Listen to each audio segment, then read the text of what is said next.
Autre chiffre sur lequel on s'attarde ce soir, celui du nombre de personnes qui signent la croix bleue auprès de Père Christophe pour sortir d'une dépendance. Selon ces statistiques, depuis le début de l'année, une personne signe tous les 2 jours pour lutter contre l'addiction à l'ice.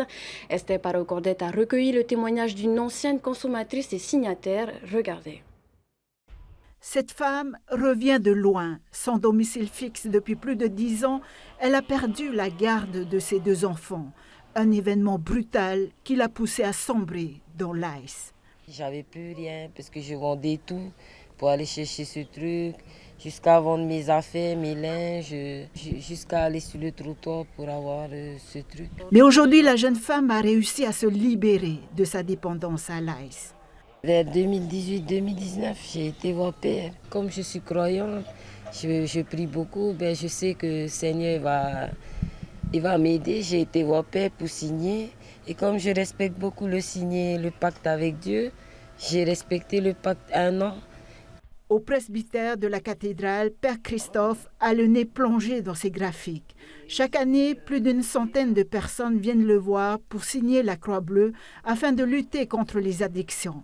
Mais depuis 5 ans, le vicaire distingue l'alcool et l'ice. Et les chiffres interpellent.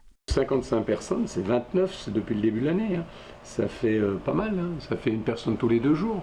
L'an dernier, la moitié des personnes qui sont venues signer sur 160 ont signé pour l'ICE.